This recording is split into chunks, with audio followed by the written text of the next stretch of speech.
तेजस्वी की 20 महीने की डिमांड वाली सियासत आपको समझाएंगे। महागठबंधन में सीटों का पेच आप समझिए। 299 एसी नॉन एसी बस वाले फैसले के मायने आपको बताएंगे और यूपी की तरह बिहार में ऑपरेशन लंगड़ा के मायने भी आपको समझाएंगे। और शुरुआत सबसे पहले तेजस्वी यादव ने कहा है कि 20 महीने में वो काम कर जाएंगे जो कि 20 साल में बिहार में नहीं हुआ है। अब तेजस्वी यादव के बयान पर बीजेपी और जेडीयू के नेताओं ने पलटवार किया है। एनडीए का कहना है कि लंकापति रावण ने भी जनता को झूठे सपने दिखाए थे। आप ये रिपोर्ट देखिए, फिर खबर तो समझिए। केवल 20 महीना, जो 20 साल में काम नहीं हुआ, 20 महीना में हम काम करेंगे। मुझे सिर्फ 20 महीना दें, जो काम 20 साल में नहीं हुआ वो 20 महीने में करके दिखाऊंगा। ये कहना है आरजेडी नेता और बिहार विधानसभा में नेता प्रतिपक्ष तेजस्वी यादव का। एक मौका तेजस्वी को आप लोग देने का काम कीजिए और एक मौका अगर आप तेजस्वी को दीजिएगा तो हम आपसे वादा करते हैं नया बिहार बनाएंगे जहां तरक्की की बात हो। केवल 20 महीना।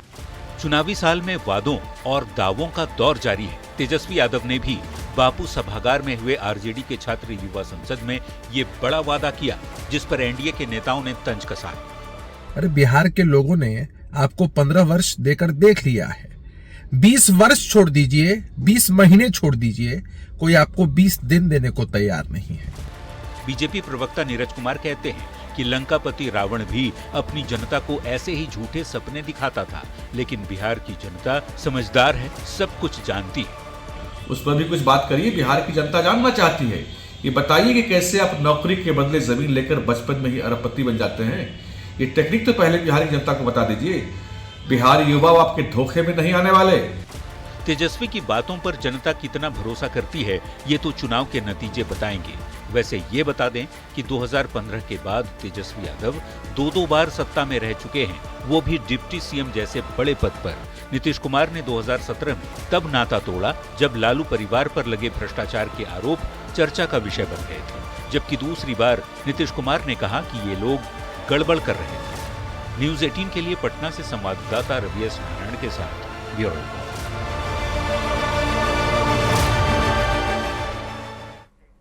और आइए अब खबर को समझते हैं। चूंकि बिहार में इसी साल विधानसभा के चुनाव हैं, तो नेताओं के वादे और दावे का दौर जारी है। नेता प्रतिपक्ष तेजस्वी यादव ने एक बार फिर से वादा किया है। तेजस्वी यादव ने वादा किया कि मुझे 20 महीने दीजिए, 20 साल में बिहार में जो काम नहीं हुआ है वो मैं 20 महीने में कर दूंगा। अब तेजस्वी यादव के बयान पर बिहार की सियासत भी गर्म हो गई। एनडीए के नेता ये कह रहे हैं कि तेजस्वी यादव बाद में 20 महीने मांग लें, पहले 15 साल का हिसाब दीजिए।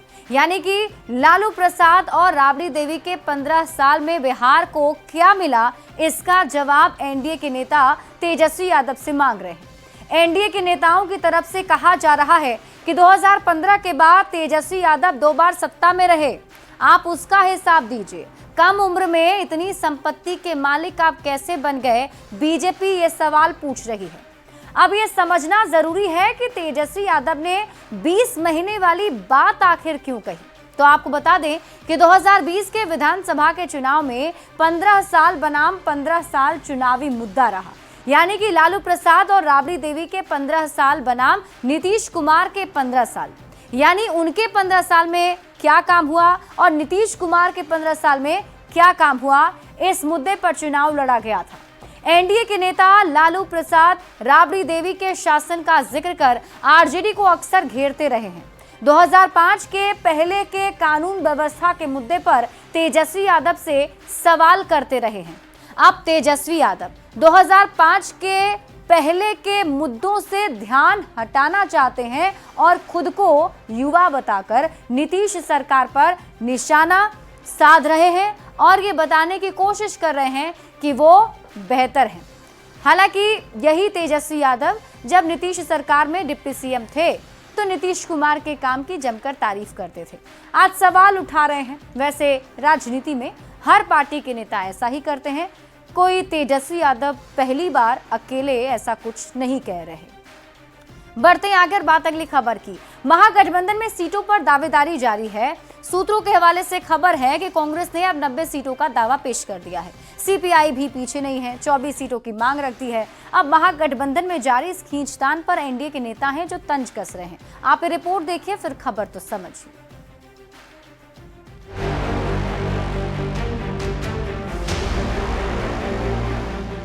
बिहार में चुनाव से पहले सीट शेयरिंग का मुद्दा गरमाया हुआ है। एनडीए और महागठबंधन दोनों ही जगह सीट की सेटिंग अब तक नहीं हो पाई है, पर महागठबंधन में दावेदारी लगातार जारी है। सूत्रों के मुताबिक कांग्रेस बिहार में 90 सीट पर चुनाव लड़ना चाहती है, तो महागठबंधन के एक और सहयोगी सीपीआई ने भी 24 से ज्यादा सीटों पर दावा ठोक दिया है। चुनाव से पहले महागठबंधन में सीटों की दावेदारी पर एनडीए के नेता तंज कस रहे हैं।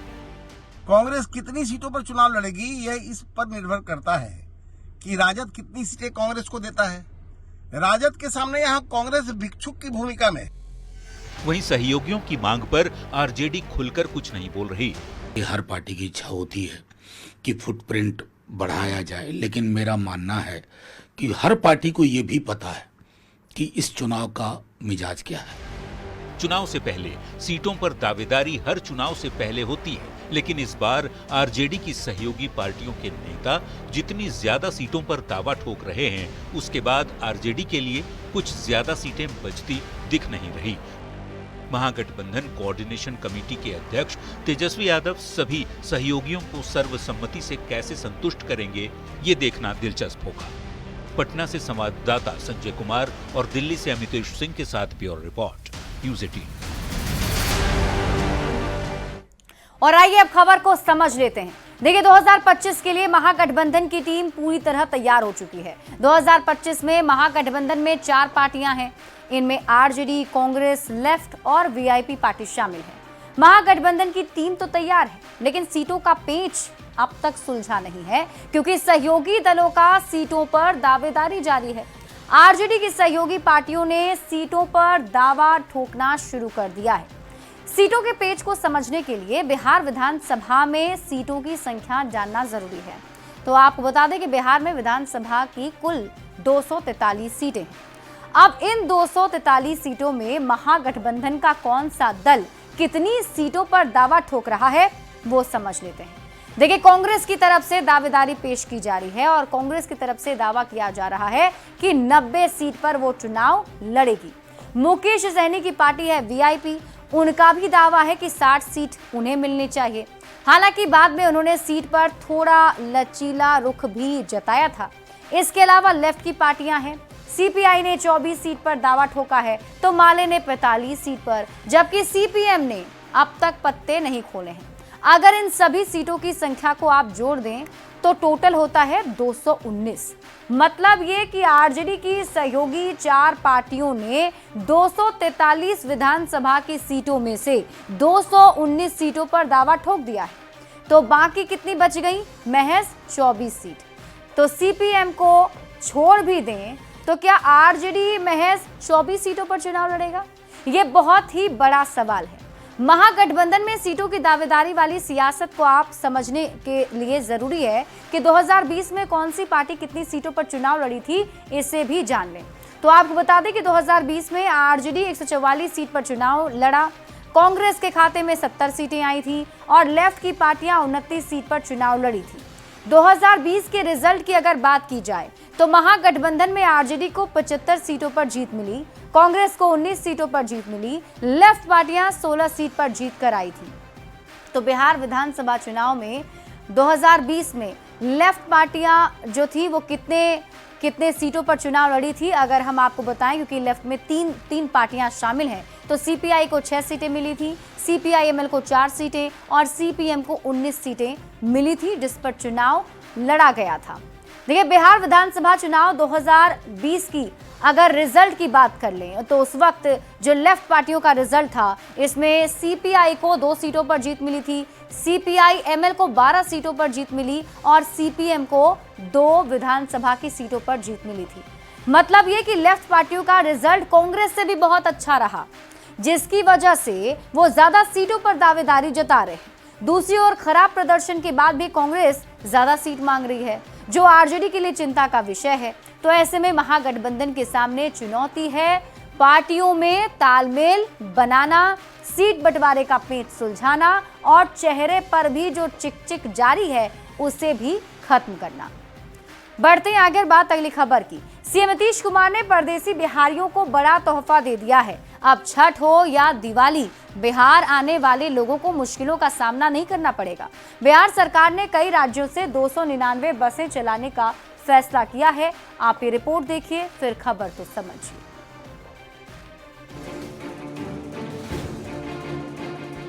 सीएम नीतीश कुमार ने परदेसी बिहारियों को बड़ा तोहफा दिया है। बिहार के लोगों की त्योहारों में लौटने को लेकर टेंशन खत्म होने वाली है। परदेसी बिहारियों के लिए सरकार ने 299 एसी और नॉन एसी बसें चलाने का फैसला किया है। कैबिनेट में लिए गए फैसले की जानकारी खुद सीएम नीतीश कुमार ने सोशल मीडिया एक्स पर पोस्ट करके दी है। आने जाने में जो दिक्कतों का सामना करना पड़ता है, कई लोगों को रिजर्वेशन नहीं मिलता है, तो उन लोगों को कई तरह की परेशानियों से बचने के लिए हम लोगों ने बस की शुरुआत की। वहीं परदेसी बिहारियों को सीएम नीतीश कुमार के तोहफे पर सियासी बयानबाजी तेज हो गई है। विपक्ष ने इसे चुनावी ऐलान बताया है। बिहार सरकार लगातार चुनावी घोषणा कर रही है। ये तो पहले पलायन रोकना चाहिए कि लोग बिहार से बाहर क्यों जा रहे हैं। विपक्ष भले ही इसे चुनावी घोषणा बता रहा हो, लेकिन परदेसी बिहारियों के लिए सीएम नीतीश कुमार के इस फैसले को बड़ा कदम माना जा रहा है। न्यूज़ 18 के लिए पटना से रवि नारायण के साथ धर्मेंद्र कुमार की रिपोर्ट।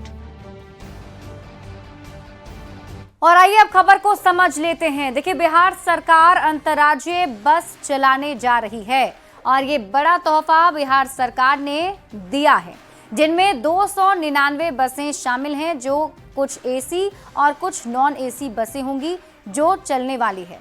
आइए अब जानते हैं कि किन किन राज्यों तक ये बसें चलने वाली हैं, मतलब किन किन राज्यों के जो लोग हैं वो आसानी से बिहार पहुंच जाएंगे। तो अगर आप दिल्ली में रहते हैं, पंजाब में रहते हैं, हरियाणा रहते हैं, बंगाल रहते हैं या फिर यूपी में रहते हैं और वहां से आपको बिहार आना है, तो आपके लिए ये यात्रा आसान होने वाली है। खबर को समझने के लिए कुछ आंकड़ों और हालात को समझना भी जरूरी है। तो आपको बता देते हैं कि बिहार की आबादी 14 करोड़ है, वोटर 7,80,000 से ज्यादा है। बिहार के कितने लोग बिहार से बाहर रहते हैं, अगर इस सवाल का जवाब ढूंढा जाए तो इसका जवाब है कि करीब 3 करोड़ लोग। इसके साथ ही 3 करोड़ लोग जो हैं वो बिहार में नहीं रहते हैं, बिहार से बाहर किसी दूसरे राज्य में रहते हैं। पिछले छठ में ट्रेन से बिहार आने वाले जो परदेसी थे उनकी संख्या 78 लाख थी, यानी कि 78 लाख लोग जो थे वो दूसरे राज्यों से बिहार आए थे छठ पूजा के वक्त में। अब आप खबर तो समझिए। देखिए, त्योहार में टिकट नहीं मिल पाता है, लोगों को घर लौटने में काफ़ी दिक्कतों का सामना करना पड़ता है, कई बार हादसे भी हो जाते हैं और हर बार आप उन तस्वीरों को ट्रेन पर, रेलवे स्टेशन पर देखते भी हैं। तो एसी और नॉन एसी बसें चलाने से अब क्या फ़ायदा होगा? तो जो बाहर रहने वाले बिहार के लोग हैं उनकी मुश्किलें अब कम हो जाएंगी, सुविधा के साथ अपने घर वो लौट सकेंगे और यही वजह है कि सरकार ने इन सभी को ध्यान में रखते हुए बड़ा फैसला लिया है। बढ़ते हैं आगे बात अगली खबर की। मुजफ्फरपुर में हुए एनकाउंटर में 2 बदमाशों के पैर में गोली लगी। एनडीए नेताओं का कहना है कि सरकार ने पुलिस को खुली छूट दे दी है, अपराधी अगर नहीं सुधरे तो उनका पिंडदान कर दिया जाएगा। विपक्षी नेताओं का कहना है कि चुनावी साल में सरकार बस आई वॉश कर रही है। ये रिपोर्ट देखिए, फिर खबर तो समझिए।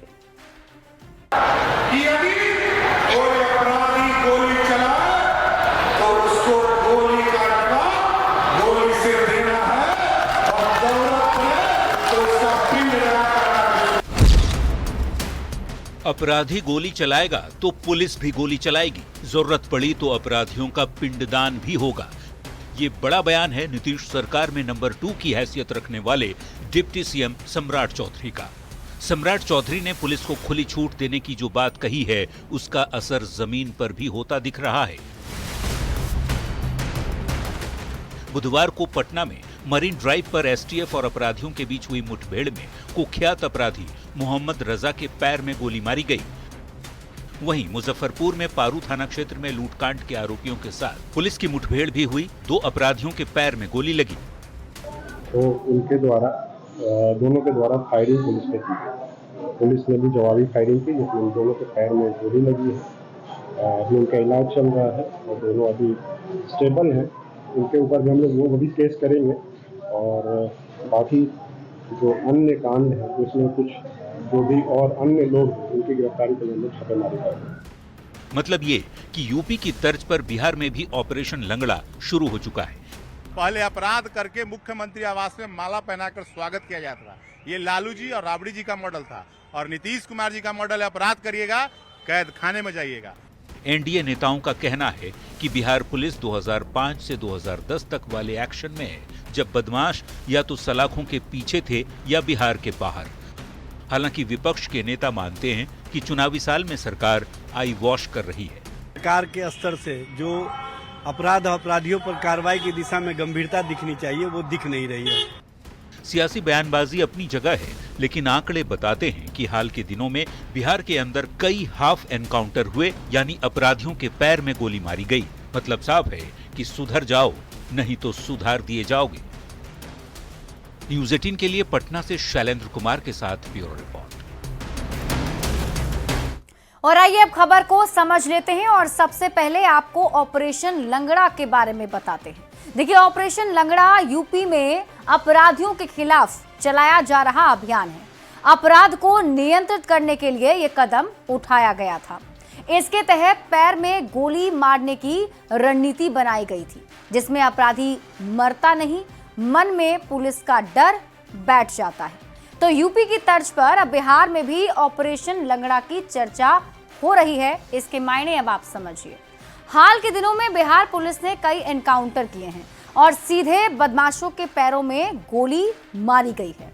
यूपी की तरह बिहार में भी ऑपरेशन लंगड़ा का संदेश है, अपराधियों को सुधरना होगा, नहीं सुधरे तो सुधार दिया जाएगा। यूपी की तरह ही बिहार में भी ऑपरेशन लंगड़ा के जरिए यह संदेश दिया जा रहा है कि अगर अपराध करोगे तो बख्शे नहीं जाओगे, अगर गोली चलाओगे तो पुलिस भी गोली चलाएगी, एनकाउंटर में मारे जाने का भी खतरा होगा। यही वजह है कि पुलिस की टीम अभी लगातार अपराधियों के एनकाउंटर कर रही है। बढ़ते हैं आगे और बात अगली खबर की। बात उस बाघ की कर लेते हैं जिसने जंगल से निकलकर रिहायशी इलाके में कदम रखा, लोगों को दहशत में डाल दिया। अपने कॉरिडोर से अलग हटकर भटकते भटकते ये बाघ राजधानी रांची आ पहुंचा। पूरी कहानी देखिए इस रिपोर्ट में।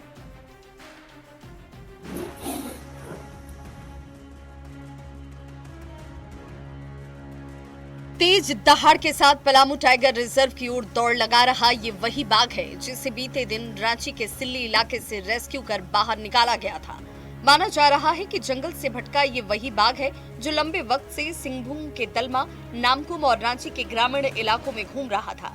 बुधवार की सुबह मारतू गांव में पुरंदर महतो के घर में ये जा घुसा, जिसे लगभग 13 घंटे के रेस्क्यू ऑपरेशन के बाद सही सलामत बाहर निकाला गया। बाघ है बड़ा मेजेस्टिक एनिमल बोलते हैं हम लोग। It's very highly well behaved animal. ठीक है, उसको जब तक आदमी से खतरा नहीं लगेगा वो आदमी पर खतरा नहीं होता है। वन विभाग की टीम ने पकड़े गए बाघ को फिलहाल पलामू के सॉफ्ट रिलीज सेंटर में छोड़ा है, जहां बाघ के स्वभाव और शिकार के तरीके पर नजर रखी जा रही है। झारखंड में मुश्किल से 3-4 ही बाघ बचे हैं, जिनका मुख्य कॉरिडोर पलामू टाइगर रिजर्व का पूरा इलाका माना जाता है, जो मध्य प्रदेश और छत्तीसगढ़ से झारखंड होते हुए बिहार से नेपाल की ओर जाता है। इसी कॉरिडोर से भटककर इस बाघ ने लोगों को दहशत में डाल रखा था। छत्तीसगढ़ का एक बाघ क्योंकि नर बाघ था तो ये शिफ्ट होकर झारखंड आ गया। एविडेंस मिलते हैं वो 2 तरह के होते हैं। एक तो उसका जो स्कैट वाला सैंपल होता है, जिससे कि उसका अगर डीएनए एनालिसिस कराते हैं तो एकदम डेफिनेट तौर पे पता चलता है।